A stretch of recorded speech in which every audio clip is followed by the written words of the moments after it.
मृत्यु, मौत या काल। आज का वीडियो का जो टाइटल है, जैसा कि आप लोग स्क्रीन पर देख रहे हो, पढ़ रहे हो कि मरने से कैसे बचे, कि मरने से कैसे बचे। वीडियो तो आप लोगों ने बहुत देखा, बहुत सुना यूट्यूब में, लेकिन आज जो वीडियो अपलोड हुआ है, आप लोगों के मोबाइल स्क्रीन पर प्ले हुआ है, डिस्प्ले पर प्ले हुआ है, काफ़ी डिफरेंट है, अलग है। शब्द ही अलग है, सबसे हट करके अलग है। मरना, मरने से कैसे बचे। इंसान को अगर किसी चीज़ से डर लगता है ना इस दुनिया में, अपने जीवन काल में, तो वो है मरना। कोई नहीं चाहता कि मैं मरूं, हर कोई जीना चाहता है, चाहे वो जीव हो, जानवर हो, पशु हो, कीट पतंग, कोई भी क्यों ना हो। हर किसी को अपना जीवन प्यारा है, अपनी जान प्यारी है, अपना शरीर प्यारा है। हर कोई जीना चाहता है, मरना कोई नहीं चाहता, लेकिन लोग मारना चाहते हैं अपना पेट भरने के लिए, अपना स्वार्थ पूर्ति के लिए, अपना जीभ का स्वाद पूरे करने के लिए बेजुबान जानवरों को मार के खा रहे, मार मार के खा रहे। कुछ तो ऐसे पापी जिन्होंने गौ माता को ही नहीं छोड़ा।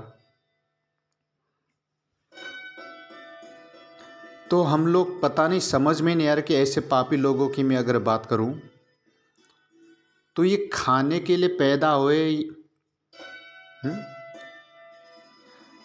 तो ये लोग जीने के लिए खा रहे या खाने के लिए जी रहे,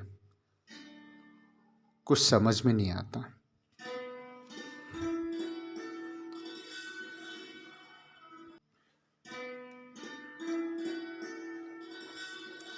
तो आज का जो वीडियो खास है, टाइटल में आप लोगों ने देख लिया, पढ़ ही लिया कि मरने से कैसे बचे। बहुत से लोग खुश हो रहे होंगे कि भैया आज के बाद हम मरेंगे नहीं, क्योंकि शास्त्री जी पंडित मधुर कृष्ण शास्त्री जी कुछ ऐसा आज बताने जा रहे इस वीडियो के माध्यम से कि जिससे कि आज के बाद कोई मरेगा ही नहीं, और मरने का भी दिन आ रहा हो तो हम बच जाएंगे। काफ़ी खुश हो रहे होंगे, लेकिन आप लोग वीडियो देखते जाओ, सुनते जाओ। मैं आप लोगों को उल्लू नहीं बना रहा हूँ कि मरने से कैसे बचे, वो क्यों और किस लिए कह रहा हूँ, रीज़न क्या है। तो वीडियो के एंड तक बने रहे ना। बहुत ज्ञान की बात है, मार्मिक हृदय स्पर्शी बात है, और आप लोगों की काम की बात है। सुनोगे तो फायदे मेरे हो गए, अब नहीं सुनोगे तो भैया मेरा तो कुछ नहीं जाएगा, जो नहीं सुनेगा उसका जाएगा। मृत्यु इस दुनिया में अगर एक अटल सत्य है, पहला सत्य तो देखो परमात्मा है ही, वो सत्य स्वरूप है। इसलिए हम सच्चिदानंद रूपाय विश्वोत्पत्त्यादि हेतवे तापत्रय विनाशाय श्री कृष्णाय वयम नमः कह करके हम भागवत के प्रारंभ में हम प्रार्थना करते हैं, प्रणाम करते हैं। तो भगवान सत्य स्वरूप है ना, वो परम सत्य है। और दूसरा सत्य है जिसको अटल सत्य कहते हैं, कि मरना, यानी कि मृत्यु अटल सत्य है। जो जन्म लेगा वो मरेगा, और जो मरेगा वो जन्म लेगा। शंकराचार्य जी अपने ग्रंथ में लिखते हैं कि पुनरपि जननम पुनरपि मरणम पुनरपि जठरे शयनम, कि बार बार जन्म लेना, बार बार मरना, बार बार जन्म लेना। पुनरपि जननम पुनरपि मरणम पुनरपि जठरे शयनम, पुनरपि जननम पुनरपि मरणम पुनरपि जननी जठरे शयनम, कि बार बार जन्म लेना, फिर बार बार मरना, फिर माँ के गर्भ में आना, कष्ट भोगना, क्या यही जीवन का उद्देश्य है? नहीं। जीवन का उद्देश्य सत्कर्म करना, परमात्मा की प्राप्ति करना, गृहस्थ में रहते हुए भी उनका मनी मन भगवान का भजन करना। कि भाई भजन करने के लिए देखो, परमात्मा की भक्ति करने के लिए जंगल में जाने की जरूरत नहीं। मथुरा, वृंदावन, काशी, अयोध्या, द्वारिका, वहाँ जाकर के साधु, बाबा, अघोरी, संत बनने की जरूरत नहीं है। ये मत सोचना कि हम साधु बनेंगे, हम अघोरी बनेंगे, हाँ हम योगी बनेंगे, हम सन्यासी बनेंगे, ध्यानी बनेंगे, हम साध्वी बनेंगे, हम साधक बनेंगे तो हमें परमात्मा की प्राप्ति हो जाएगी। गलत। शास्त्र पढ़ने से ज्ञान की प्राप्ति हो सकती है, लेकिन प्रेम की प्राप्ति नहीं होगी। परमात्मा की जो प्रेम है ना, उस भक्ति को प्राप्त करने के लिए तो भाई देखो, इसलिए ठाकुर जी किसी के बंधन में, प्रेम रूपी जो बंधन होता है उसमें पढ़ना नहीं चाहते, धन दौलत दे करके उसको फ्री कर देते हैं कि भैया तू जा, पर अपनी भक्ति नहीं देते। क्योंकि भक्ति देंगे तो बंधन में, भक्त के जो बंधन में बंधना पड़ेगा, तो ठाकुर जी नहीं चाहते। सब कुछ मिलने के बाद भी अगर परमात्मा की भक्ति करता है कि प्रभु सब कुछ आपका दिया हुआ है, इस गृहस्थ में रहते हुए संसारिक कार्यों को करते हुए भी मैं आपका भजन करूँगा, न्यायपूर्वक धनोपार्जन करूँगा और आपका भजन करूँगा, पर आपको मैं नहीं भूलूँगा, तो परमात्मा उसको अपनी भक्ति दे देते। भैया तू सही है।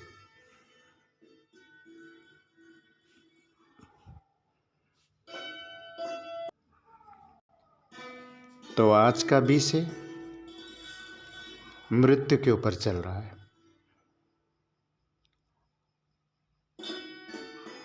मरने से अगर बचना चाहते हो, मरने से बचने का मतलब, भाई मरोगे तो जरूर, मरना तो है ही तुम्हें। अब तुम ये सोच रहे होंगे कि शास्त्री जी ये क्या बोल गए, हम तो सोच रहे थे कि आज के बाद हम मरेंगे नहीं, मरने से बच जाएंगे। अब ये कह रहे कि मरना तो पड़ेगा। हाँ, मरना तो पड़ेगा ही। राजा हो, रंक हो, फकीर हो, जो इस धरती में आएगा तो उसको मरना पड़ेगा। यही जीवन का अटल सत्य है। तो मेरा कहने का मतलब ये कि आज के इस एपिसोड का, वीडियो का उद्देश्य ये है कि मरो तो अपनी मौत मरो ना, सदगति प्राप्त करके मरो। मरण इतना सुंदर हो कि हम हंस हंस के मरे, हंस के प्रभु का नाम का स्मरण करते हुए हमारा प्राण निकले और अंत समय में हमको कोई कष्ट ना हो, शारीरिक कष्ट ना हो। मरो तो ऐसी मौत मरो कि भैया हम हंसते हंसते ठाकुर जी का चिंतन करते करते, और तिल के दाने के बराबर भी, रत्ती भर भी हमारे शरीर में कोई, प्राण त्यागते समय कोई दर्द ना हो, तकलीफ ना हो, ऐसी मौत मरो। फांसी लगा के मर रहे हैं, जहर खा के मर रहे, एक्सीडेंट में मर रहे, पानी में डूब के मर रहे हैं, कोई कैसे मर रहा है, कोई कैसे मर रहा है। ये कोई मरना है? ये मरने का मजा नहीं है, ये तो सजा है। मरने के बाद भी उसको शांति नहीं मिलेगी, मुक्ति नहीं मिलेगी, फिर भूत प्रेत आत्मा चुड़ैल डाकिनी साकिनी बन करके वो भटकता रहता है। फिर कभी किसको परेशान किया, कभी किसको परेशान किया, कभी इसको परेशान किया, कभी उसको परेशान किया, क्योंकि ऐसे लोगों की मुक्ति नहीं हुई है, सदगति नहीं हुई है। तो ये कोई मरना नहीं है। ऐसे मरो ना कि दुनिया याद रखे। प्रेम से कहिए श्री राधे।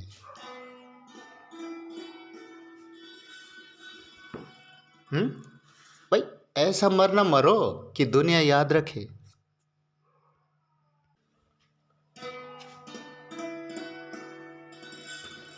तब तो मरना सफल है। देखो, 3 प्रकार की गति होती है। पहला है सदगति, दूसरा है दुर्गति, और तीसरा तो भैया पूछो ही मत, अधोगति। सबसे बेस्ट जो होता है ना सदगति, यानी कि जो सदमार्ग में चलता है, जो किसी की आत्मा को नहीं दुखाते, दिल को नहीं दुखाते, प्राणी मात्र की जो सेवा करते हैं, धर्म पूर्वक अपना कार्य करते हैं, अन्य अत्याचार किसी के ऊपर नहीं करते, भगवान का भजन करते हैं,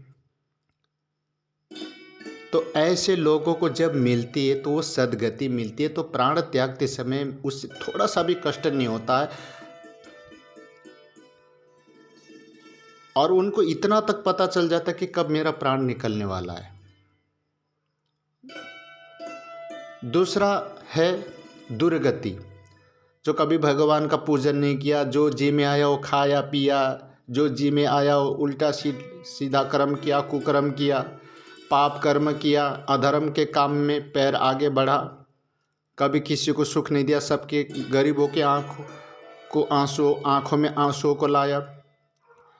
हाँ, तुम्हारे अड़ोसी पड़ोसी जो भी है उनके जो दिल में ठेस पहुंचाया, उनके आत्मा को रुलाया, खून के आंसू रुलाया, कभी पूजा पाठ भगवान का भजन पूजन नहीं किया, तो ऐसे लोगों की दुर्गति होती है।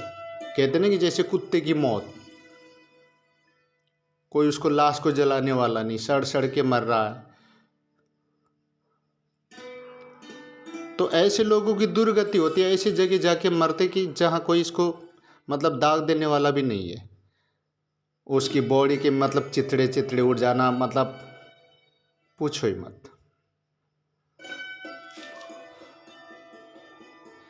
ऐसे लोगों की मुक्ति तो होती नहीं है जिनकी दुर्गति होती है। कोई मुंह में तुलसी का दल डालने वाला, गंगा जी का एक बूंद गंगा जल डालने वाला भी ऐसे लोगों को नसीब नहीं होता, ऐसे पापियों को जिनकी दुर्गति होती है। इतनी बुरी मौत मरते हैं, अपनी मौत नहीं मरते ये।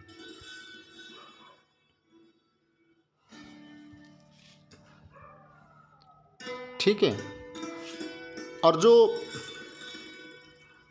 मैंने बताया वो अधोगति, वो भी कोई सुगति नहीं है। अधोगति वे पापी लोग होते हैं जिनके प्राण जैसे मूत्र द्वार है और तुम्हारे गुदा मार्ग है, मतलब पीछे का जो भाग होता है कि जहाँ से हम मल त्याग करते हैं। जो पापी लोग होते हैं ना, तो अंतिम समय में ऐसे लोगों का प्राण जो है अधो मार्ग से निकलता है। इसलिए कहते हैं कि इनको अधोगति, तो ये अधम गति को ही प्राप्त होता है, और ऐसे लोग नरक को ही प्राप्त होते हैं। तो इसलिए भैया ऐसा कर्म काय को करें कि जो हमें अधोगति हमें प्राप्त हो, और दुर्गति को हम प्राप्त हो करके मरे, तड़प तड़प करके मरे, हमारे दुर्गति हो, क्या फ़ायदा। तो इसलिए ऐसा मौत मरो ना कि प्राण त्यागते समय कोई कष्ट ना हो, दुनिया हमें थू थू ना करे कि अच्छा हुआ मर गया। वो सबको परेशान कर रखा था, सबकी आत्मा को रुला रखा था, अच्छा हुआ मरा, पिंड कटा, फांस कटा, ऐसा कोई ना कहे। मरने के बाद लोगों के चेहरे पर हंसी नहीं, आंखों में आंसू दुख का कि बेचारा कितना अच्छा था, चला गया, भगवान उनकी आत्मा को शांति दे। मरने के बाद कोई तुमसे ना कहे कि अच्छा हुआ चला गया, ये तो नरक में ही जाना चाहिए, ये नरक में ही जाएगा, तो कोई तुम्हें मरने के बाद भी बद्दुआ ना दे। ऐसा कर्म करो।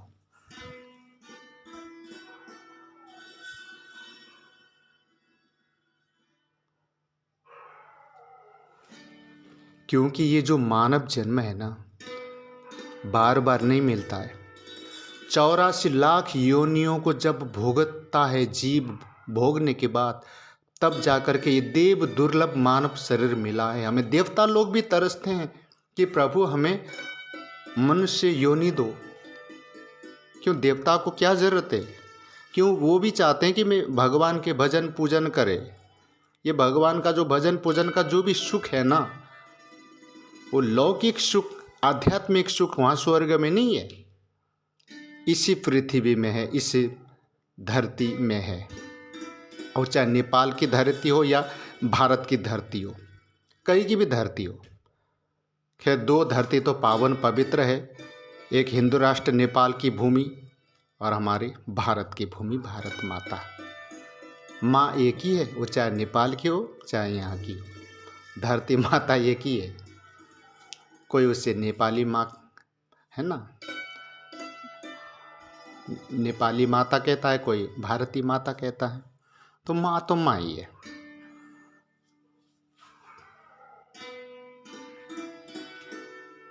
तो इसलिए ऐसा कर्म करें कि हम अकाल मृत्यु को हम प्राप्त ना हो। अकाल मृत्यु को कौन प्राप्त होता है? जो बुरे बुरे कर्म करते हैं, जो लोगों को दुखी करते हैं, उनकी आत्मा को रुलाते हैं, उनके आंखों में आंसू लाते हैं, उनको परेशान करते हैं, दिन रात आए दिन रात उनको परेशान करते हैं, उनको गाली देना, मारना, पीटना, है ना, गंदा गंदा उससे बोलना।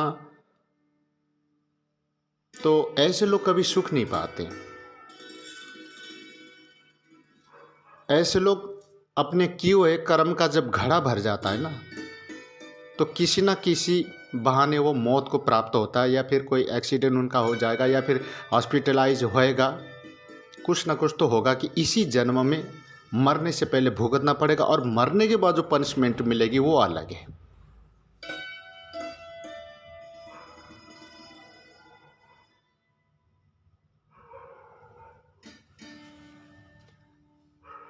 इस जन्म में भाई आप लोगों ने देखा भी होगा, ये मत सोचना कि मरने के बाद हमें मिलेगी सज़ा, नहीं। शरीर छोड़ने से पहले भी इसी जन्म में मिलेगा तुमको।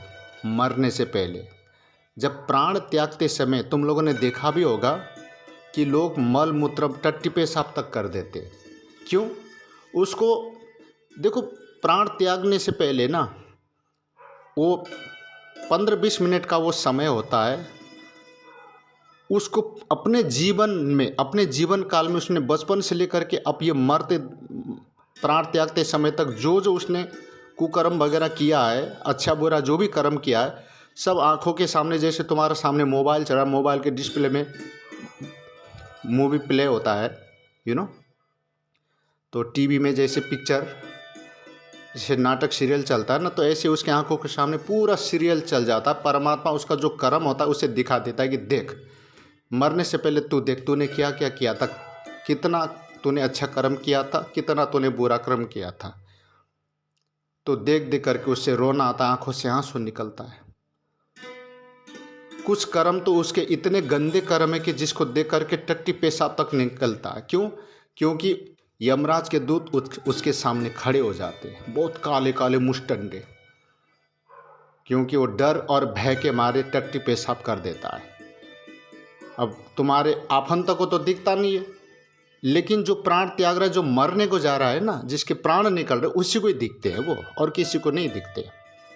ये बात बिल्कुल ध्रुव सत्य है।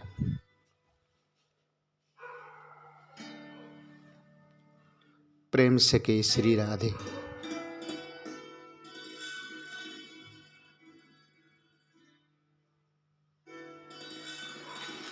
तो इसलिए कभी भी किसी की आत्मा मत दुखाओ। अगर तुम चाहते हो, देखो जो अकाल मृत्यु में आज देखो कोई एक्सीडेंट में मर रहा है, भगवान ने उसको नहीं मारा, उसका कर्म ने उसको मारा। क्योंकि जो कर्म वो कर रहा है ना, उसका कर्म भी उसके साथ दे दे करके वो दुखी हो जाता। वो भी चाहता कि यार ये मर जाए, किसी तरह से मेरा पिंड छूट जाए, इसका साथ छूट जाए, मेरे से ये अलग हो जाए तो बढ़िया। क्योंकि बहुत कर लिया, बहुत बहुत कर लिया इसने पाप कर्म, इसका घड़ा भर चुका है भैया, अब मेरी बस की बात नहीं है। कर्म भी एक देवता है, वो भी परमात्मा का ही रूप है। हम लोग जो जितने भी कर्म करते हैं, अच्छे बुरे पाप पुण्य जो जितने भी कर्म करते हैं ना, उसको एक हमारी आत्मा देखती है। सूर्य भगवान देखते हैं, चंद्रमा देखते हैं, हाँ, जल देखता है, ये पवन देव देखते हैं, और इसके अलावा और भी अदृश्य शक्तियां हैं जिनको हम नहीं देख पाते हैं, वे सब देखती हैं। सबसे पहले तो इंसान का जो आत्मा है ना, अंतरात्मा, वही देखता है। इसलिए तो कोई गलत करने जा रहे हो, अरे नहीं। पर लोग इतना पापी है कि अंतरात्मा की पुकार को नहीं सुनते। ऐसा नहीं कि भाई कोई तुम गलत काम करने जा रहे हो, बुरा कर्म करने जा रहे हो तो भीतर से अंतरात्मा से आवाज़ नहीं आती हो, ऐसी बात नहीं, पर तुम लोग अंतरात्मा की आवाज़ को ठुकरा देते हो। अरे चल, तो ऐसा नहीं होना चाहिए।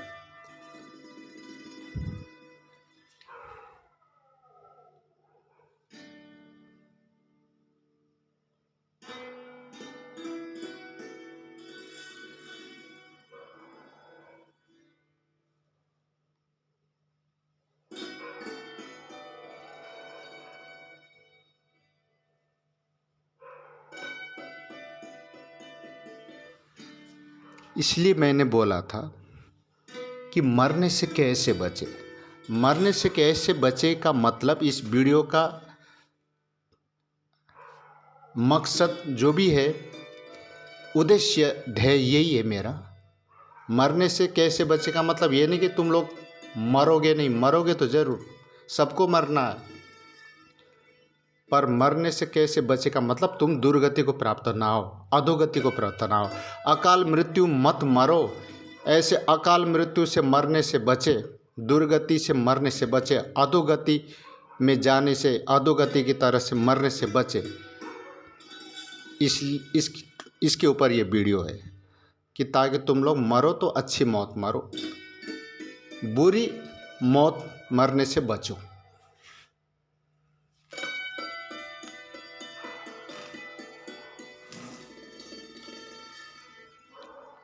कर्म बहुत बड़ा बलवान होता है। गीता में भगवान ने कर्म के ऊपर बहुत जोर दिया है, क्योंकि व्यक्ति जैसा करता है ना वैसा ही फल पाता है। वैसे तो भगवान ने गीता में ये कहा है कि कर्म करो और फल की आशा मत करो। कुछ लोग मेरे से सवाल करते कि सर आप कर्म करेंगे तो फल तो हमें चाहिए ना। अब हम ऑफिस में जाते हैं तो भैया क्या हर महीने जो सैलरी मिल दे उस सैलरी को भी हम ना ले क्या? बोले भैया वो अलग है, वो तो लो, फिर तो भैया तुम्हारे बाल बच्चे भूखे मर जाएंगे। मकान का, हवेली या जो भी तुमने रेंट पे लिया है उसका फिर किराया कहाँ से दोगे? बिजली का, पानी का, बच्चों का स्कूल में भी तो देना है।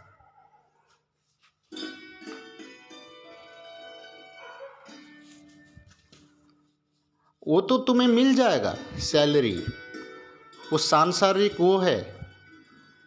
करो, जो भी तुम्हारा जो भी तनख्वाह वगैरह जो भी आता है, वो सामान वगैरह जो भी बेचते हो उसका तो लो, लेकिन इधर ये आध्यात्मिक मार्ग में तुम संसार में जो भी कार्य कर रहे हो ना, कि भगवान मैं ये कर रहा हूँ, मैंने इसका भला कर दिया, मैंने उसका भला कर दिया, अब मुझे इसके बदले में मुझे कुछ दो, तुम्हें मांगने की ज़रूरत नहीं है, तुम अपना कर्म करते जाओ। पर कर्म भी दो प्रकार का होता है, अच्छा और बुरा। सत्कर्म और दूसरा होता है दुष्कर्म। इसलिए जितना हो सके सत्कर्म करो, दुष्कर्म मत करो।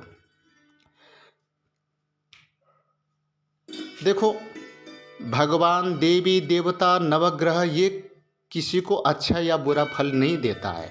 अगर कोई ये सोचता है कि भगवान, देवी देवता, ईश्वर, नवग्रह वगैरह ये अच्छा या बुरा फल देते हैं, हाँ, हमारे किसी के किस्मत में अच्छा लिख दिया तो किसी की किस्मत में बुरा लिख दिया, तो अगर कोई सोचता है तो बहुत घटिया सोच है। परमात्मा, भगवान, देवी देवता जो भी है किसी को भी उल्टा सीधा फल देने के लिए नहीं बैठे। इनके पास इतना टाइम नहीं कि तुम किसी को अच्छा लगा, पसंद आ गया तो उसको अच्छा फल दिया, कोई बुरा लगा तो उसको बुरा फल दिया, नहीं। परमात्मा के लिए तो सब संतान, चाहे लूला हो, लंगड़ा हो, कोढ़ी, काना, कुछ भी कैसा भी हो, सब एक समान है। लेकिन तुम जो कर्म करते हो ना, वो कर्म देव ही तुमको उसका फल देता है, ना कि देवी देवता, भगवान। हाँ, भगवान, देवी देवता तो बस इतना ही करेंगे कि अगर तुम कर्म देवता को तुम प्रसन्न करते हो, सत्कर्म करते हो, सदाचार का पालन करते हो, तो फिर में वो एक्स्ट्रा तुमको वो एनर्जी देते, ऊर्जा देते, शक्ति देते, अपनी कृपा बरसाते कि भैया ऐसा ही कर्म करता रहे, हम भी तेरा साथ देंगे, तो हमारे धाम में तेरा वेलकम है।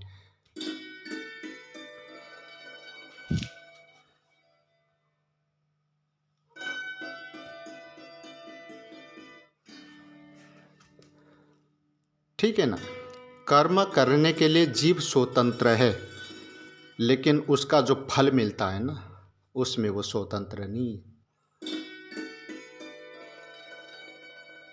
पूजा पाठ करो या मत करो, व्रत उपवास करो या मत करो, गंगा में स्नान करो या मत करो, पर भगवान को मध्य नजर रखते हुए, ठीक है, कर्म शुद्ध करो। कर्म ही पूजा है।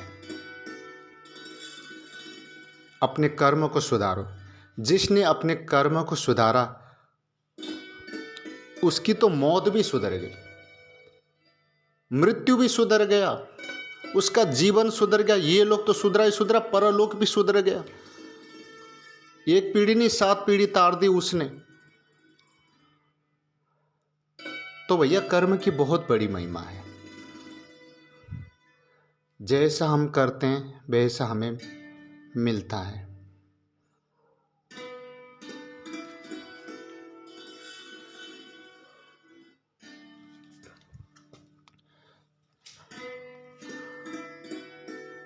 एक प्रसंग आता है, कभी कभी लोगों को समझ में नहीं आता, अच्छे अच्छे ज्ञानी ध्यानी को भी समझ में नहीं आता, क्योंकि भगवान की माया से लोगों की बुद्धि मोहित हो जाती है। अब कर्म बड़ा या भगवान बड़ा। कुछ लोग हैं कि जो भगवान को दोष देते हैं, क्योंकि ये जो भी हमको फल मिलता है ना, ये सब मतलब भगवान ही देते हैं, देवी देवता देते हैं। अब देखो, अच्छे कर्म करते हैं, जब उसका फल मिलता है तो भगवान को कोई कुछ शाबाशी देता नहीं कि धन्यवाद भगवान।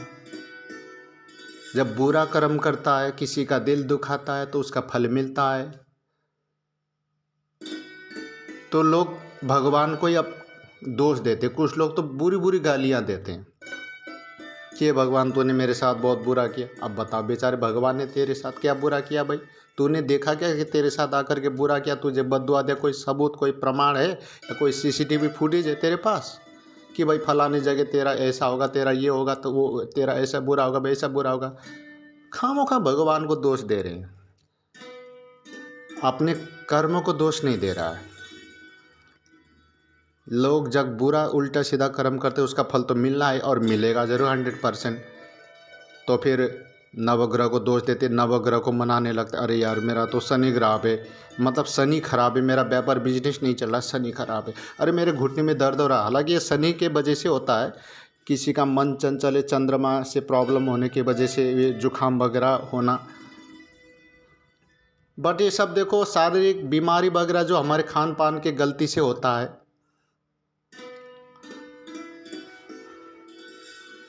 जो फल हमें मिलता है उल्टा सीधा वो हमारे कर्म से मिलता है भैया। वो नवग्रह वगैरह कोई किसी को नहीं देता। अब लोग अपने कर्म को तो सुधारते नहीं, वो सुधारेंगे नहीं।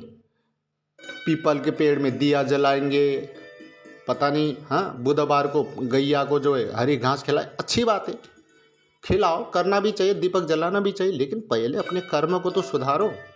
अब नहीं सुधारोगे तो तुम कितना ही दिया जलाओ, कितना ही घास खिलाओ, कितना ही दान पुण्य करो, सब व्यर्थ है।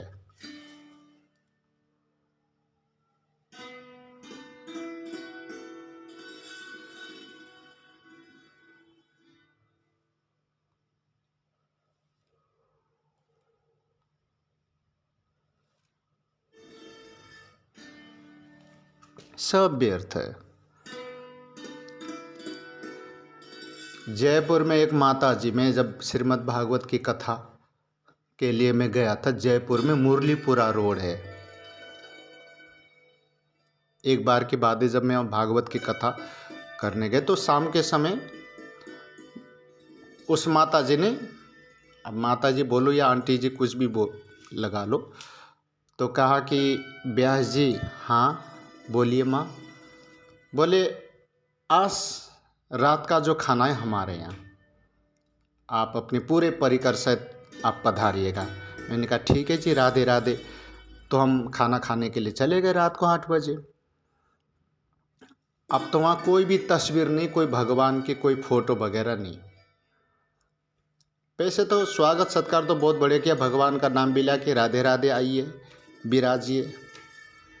बहुत मान सम्मान से उन्होंने भोजन प्रसादी सभी परिकरों को कराया। तो मैंने उनसे पूछा कि माता जी, आपके घर में एक भी भगवान की कोई तस्वीर, चित्रपट, फोटो नहीं है क्या? आप भगवान को नहीं मानते क्या? बोले पहले मानती थी, आज से 2-3 साल पहले मैं मानती थी। अच्छी बात है। और अब मैं नहीं मानती। बोले क्यों? अब बोले अब मेरी मर्जी। बोले आपके मर्जी से तो ऐसा नहीं है, कुछ ना कुछ तो बात है, आप बताओ।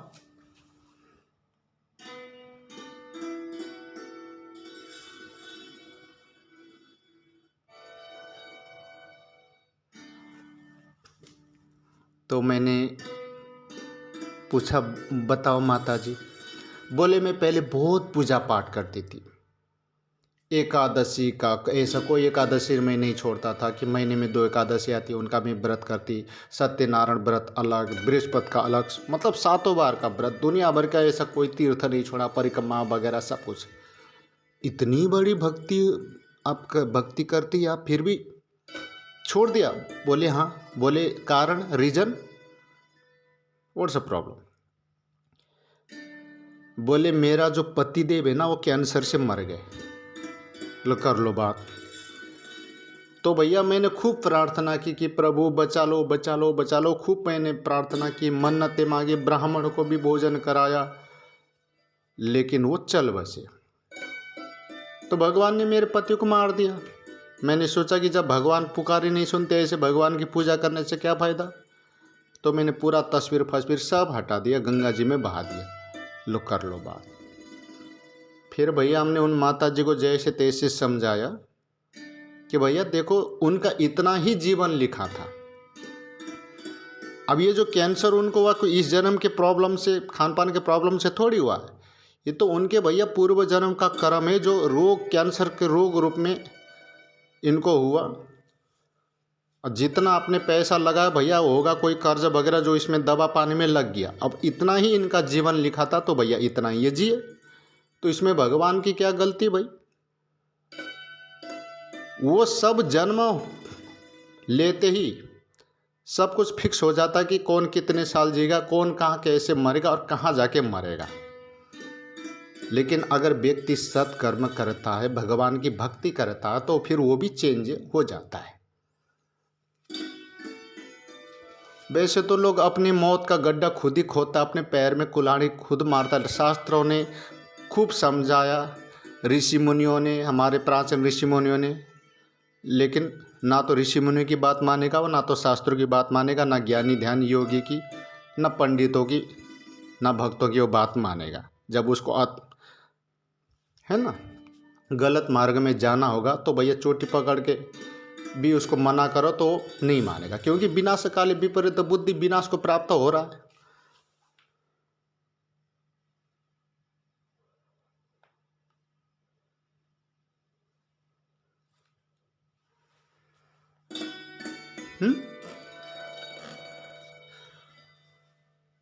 विनाश को प्राप्त हो रहा है ना। तो भैया भगवान देवी देवता को दोष मत दो। इनको दोष दे तो उल्टा तुम पाप का भागी बन रहे हो। एक बात और क्लियर कर देता हूँ एक प्रसंग के माध्यम से। एक गुरुजी थे, बहुत अंधे गुरुजी थे। मैंने भी जो विद्या अध्ययन किया, सालग्राम क्षेत्र नारायण घाट में पड़ता है, रामानुज वेद विद्या आश्रम है। आश्रम क्या, वो संस्कृत पाठशाला है वो, जहाँ मैंने अध्ययन किया था। वहाँ व्याकरण, लघु सिद्धांत कौमुदी है, अमरकोश है ना, इन चीज़ों को पढ़ाया जाता है। इसके अलावा भागवत का कोर्स है, भागवत का अध्ययन कराया जाता है। चारों वेदों का अध्ययन कराया जाता है वहाँ पर। उपनिषदों को पढ़ाया जाता है। मतलब ये नारायणी नदी है वहाँ, उसके तट पर है स्थित। ये नेपाल में पड़ता है। तो आप कभी जाओ तो नारायणी नदियाँ वहाँ देवघाट धाम है, जैसे हमारा ब्रज धाम है, बरसाना धाम है ना, तो भी एक धाम है।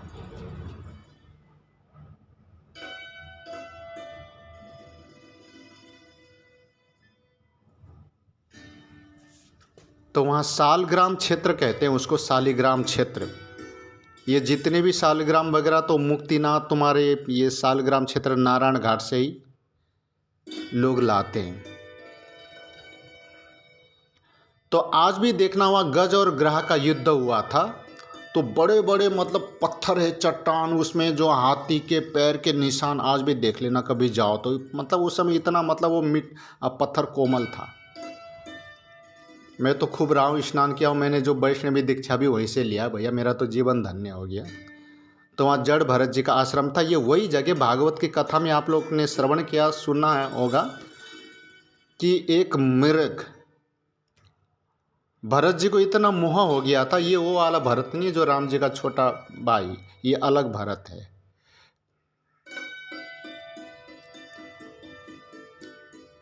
तो एक मृग को उन्होंने पालकियों घर से तो निकाल दिया, घर से निकल गए, तो वहाँ आश्रम बना करके भगवान का भजन करते थे।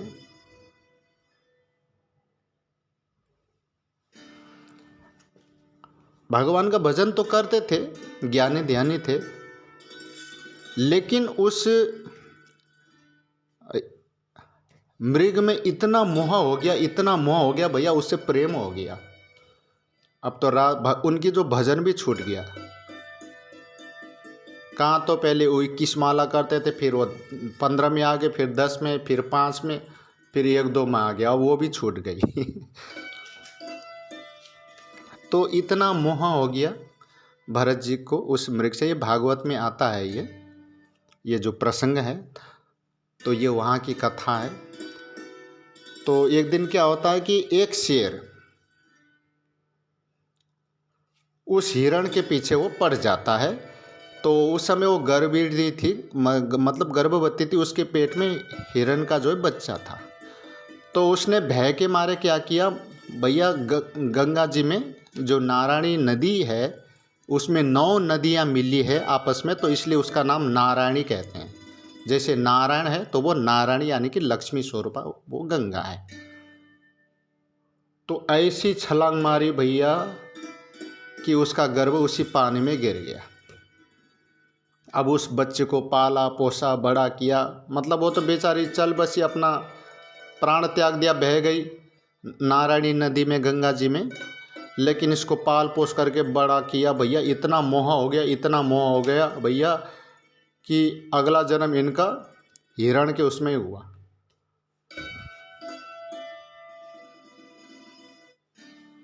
इसलिए कहते हैं कि अंते मति सा गति, अंत में तुम्हारी जैसी मति होती है वैसी ही गति होती है। अगर प्राण त्यागते समय अगर तुमने परमात्मा का चिंतन किया तो परमात्मा के लोक में तुम प्राप्त हो जाओगे, कन्हैया जी के गोलोक धाम में, हमारी राधा रानी के श्री चरणों में प्राप्त होगे।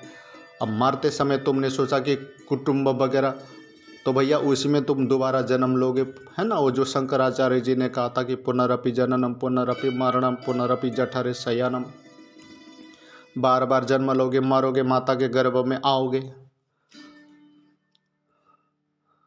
पर यह कि अब इस जन्म में बहुत बड़ा ये पूर्व जन्म का मतलब बहुत कुछ इनको ज्ञान था,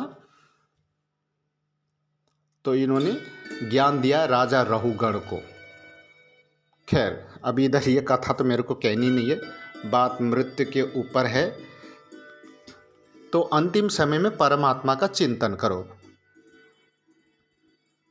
अगर बुरी मौत से बचना चाहते हो, तो अधोगति से बचना चाहते हो, तुम चाहते हो, पूर्व में भी बता चुका हूँ कि अधो मौत में ना मरूं।